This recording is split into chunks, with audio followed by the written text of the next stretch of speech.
There are over 86 million dogs in the United States, but only a select few are considered elite working or sporting dogs. From police and military canines to hunting and sporting dogs and everything in between, meet the dogs your dog aspires to be.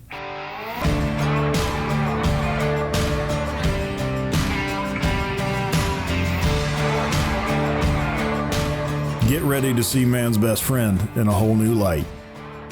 This is Unleashed.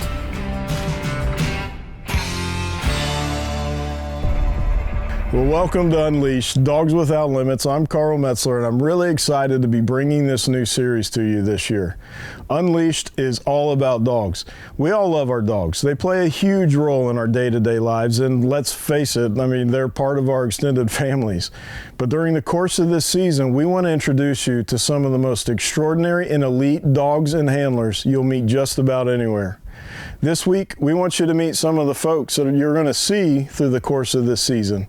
And before we do that, Dave Dorson and John Howard want to share a few thoughts on why we started Unleashed.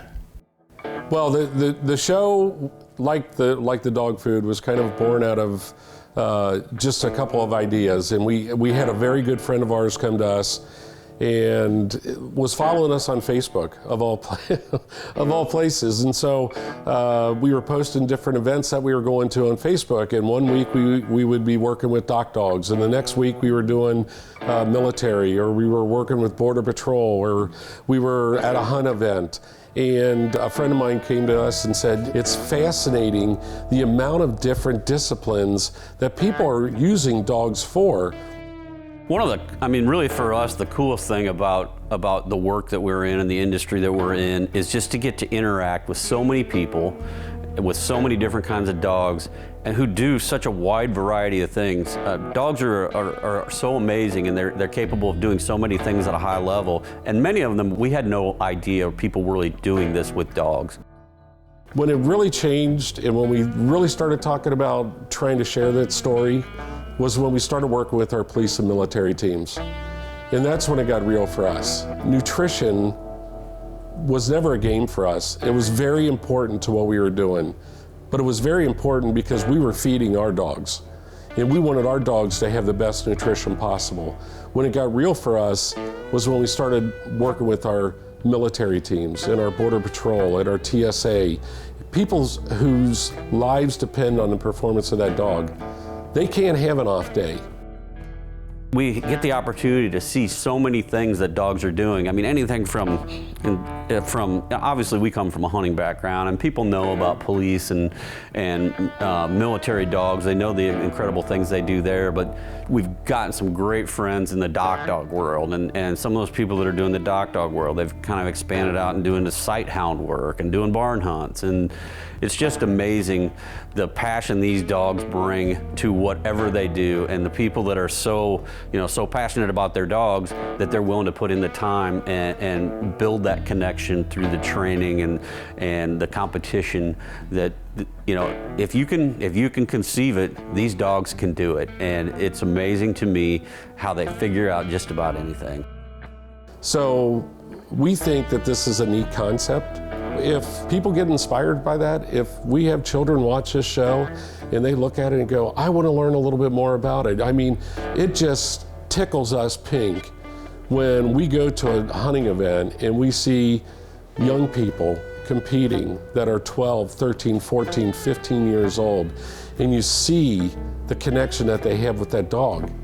And so hopefully people will watch this show and maybe take their dog and try to throw a Frisbee to it, or take their dog out for a long walk, or take their dog and see if it'll retrieve a bumper. I've always been connected with dogs, and I think part of it is, I think it's two things. One, they're very bright, and they're going to figure out a lot of different things. So you can see them think, and I think we attach to that because we can see that they're almost like people with four legs. And the other thing is they're just so pleasing. They want to please. They want to do what you want them to do. You see so many human traits in your dog And you actually see that in some ways they're better than we are, because they got a lot of the positive stuff with not as much of the negative stuff as we do. And you know, there's that old joke, you know, if you want to find out who loves you more, your wife or your dog, lock both of them in the trunk for 4 hours and see which one's happy when you open it. I don't recommend trying that.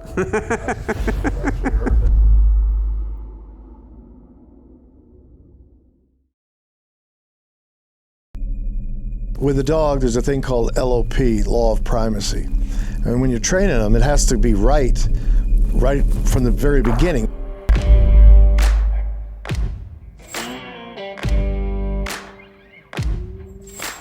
In the heart of Indiana, just north of Indianapolis, you'll find the largest canine training facility in all of North America. Von Lick Kennels is simply the best in the industry when it comes to training canine teams for explosive, narcotic, and protection duty anywhere in the world. They've trained over 5,000 police, government, and civilian agencies, and Ken Licklider is right at the heart of it all.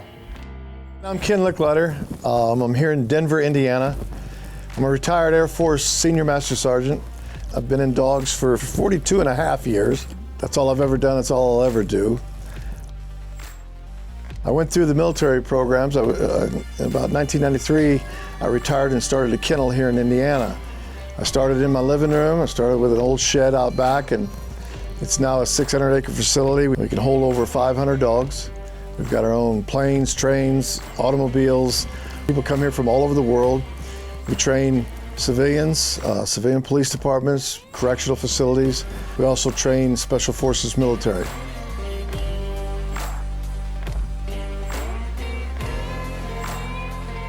I was there at Lackland when everything was changing, and I actually was in charge of the kennels on Lackland Air Force Base. Vietnam had just ended, and we realized very quickly that we couldn't use the same style of training that we used in Vietnam here in peacetime, United States and abroad. So we changed our entire program from defense-oriented dogs to prey-oriented, and we discovered the Malinois. I was a very lucky guy. I was at Lackland Air Force Base, the hub, and they started their first buy trips in Europe, and I got to go. So when we went over there and bought 6 breeds, and we brought all 6 breeds back to the States, and they gave me 2 of each one at my kennel working on the base as police officers, and we got to see which ones did the best job as a dual purpose dog. Right there at the same time, we were changing from aggressive response to passive. And all of us fought it at first, that we're men, we don't like to change. But I fell in love with the passive. I took it out into the civilian world. I changed a lot of it. Hunting with bird dogs, I discovered a way to duplicate what the bird dogs did, and it virtually changed the world of dogs, of the passive response dogs, to sit and stare, just like the bird dogs do. We train both dogs and handlers here at Von Lick, and we pre-train all of our dogs. And we do that so that they're at a certain level when the new handlers come in. We've done it so long that, to us, the training of the dog is pretty easy. They're smart, that's why we purchase them, that's why they come here. The handlers are all great people. They're volunteers for this program. They're type A personalities, which makes them tough in some ways. With a dog, there's a thing called LOP, law of primacy. And when you're training them, it has to be right from the very beginning, where we can take a guy aside and stroke his back and tell him he's doing fine, but talk him through things. When you put him with a dog, it has to happen right the first time. And that's kind of tough for some of these guys. So we always tell you, it's the handler's the tough part, but they go through the first week, and that's the toughest. We tell them in the first week, don't expect to be good, and that takes some of the pressure off of them. And by the second and third week, you see it, and you can see it in their attitudes, you can see it in the way they're reacting around the dog. But to see them take that animal, that we know that animal's going to do it, or we wouldn't present it to them. But to see that guy and know that he's going to go out there and he's going to hunt bad guys, he's going to protect people, he's going to find the explosives, he's going to find the drugs. It's a great feeling. And then they stay in touch. They send us articles, they send us pictures, they call us freaking out that they just caught a bad guy, and you can hear it in their voices. And then we save people's lives. I've had many hugs, many crying sessions with military and civilian alike. These dogs will save their lives, and they know it and they rely on them. Some of the stories that we've been told that would just make you cry. The things that a dog has done. We just lost one here in Indiana, and the dog gave his life up for his handler. It's just amazing. Yeah, these dogs, we go through hundreds to find the one that will come here, and we did 1,000 during the war a year. They're hard to find, but they're there, and they're athletes. They're super intelligent, and we challenge them with things that aren't, we use natural things. We pair, their prey drives, their defense drives, their hunt drives. We pair that with things that we want them to do, but you got to find the right dog. And when you find the right ones, they train up pretty easily, and the things that they do for their partners over there are beyond imagination. From the police officers to the military guys, the police officers, they put their lives on the line every day just like the military guys do. It's just a different situation, but the dog handler goes in first, and we try to really imprint that into our civilian police officers. And they're a force multiplier. They're not going to save you. You still have to be a great cop, and you still have to know what the hell you're doing.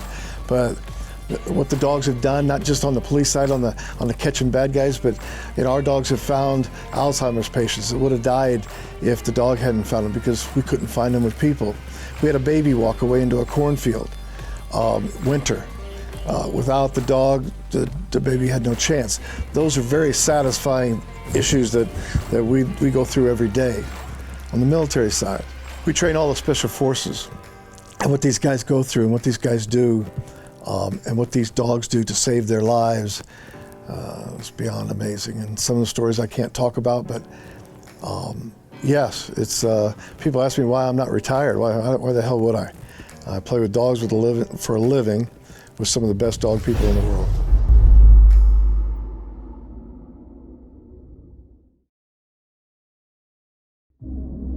The German Shorthair Pointer is a unique breed. They're very much a canine athlete. They want to give it all to you in the field. I met Steve Reese, I guess it's been about 12 years ago. One of the things that I realized about Steve was his unbridled passion and his ability to engage and have fun with people. I've known Steve now again for it's just near on 15 years. He's been a person that's always been willing to help me out with time and advice, and get out and just put his time in and help anybody that's willing to do the work become a better trainer and become a better dog handler, and even just become a better outdoorsman, just be a steward of the land. I'm Steve Reese with Top Gun Kennel here in Iowa. So in our family kennel business, we have 3 breeding females and 3 males. We typically have about 6 dogs on hand because that's what we need for guiding wild birds, and then at the hunting preserve as well. We don't claim to be the smartest person in the business, but what I will tell you is we have pretty high standards as far as the dogs that we like to hunt. Our target is producing a family hunting companion that is versatile, easy to train, very natural, that somebody can buy our dogs and they don't have to send them to a trainer. If they just do the basic commands with the dog and then expose that dog to a hunting condition, they will be surprised of how well these dogs take off from there. So I can tell you this, when you're hunting a field with Steve, his dogs are trained about as good as any dog I've ever seen. His passion to really stay true to the breed and to the lineage that he's developed to keep that breed pure. Steve has done a great job with that. When these dogs are cut loose for either just a family hunting event or for a guided wild bird hunt or just hunting with some good friends, there's a lot of expectations in these dogs. They have to really push through cover. They're in elements that are sometimes either very high in temperatures or low in temperatures. They have to retrieve on land or water. So we put a lot of expectations on these dogs with burning calories and making sure that we have an enjoyable hunt and we make a lot of memories during the day. The German Shorthair Pointer is a unique breed. They're very much a canine athlete. So therefore, they have a high metabolism. They want to give it all to you in the field. They can relax in the house. We tell people if you can reduce the maintenance requirement of the animal by good nutrition, hydration, rest, you'll get along real good with this breed. We feed Kinetic Performance dog food. It has the right levels of proteins, digestible proteins, energy. When we chose Kinetic dog food, we were looking for a dog food that we wouldn't have to substitute other products to get it up to the nutrition level where we needed it. So really, Kinetic is a standalone performance dog food that we use here in a kennel. And it helps us to maintain the body condition, the gut health, the immune system that we have in our dogs. What people don't realize about these dogs is they're very intelligent. They're kind of like that gifted child. They want to be trained. They want to do something for you. They have a strong willingness to please. So if you set this dog back and you don't do something with this dog of this breed, he's going to get in trouble. He's going to cause some frustrations. So we just kind of encourage people, if it's teaching a dog to shake, if it's teaching a dog to lie down or sit on a bench or do something, it's important for you and that dog when you bring that dog in the house and make it a family member.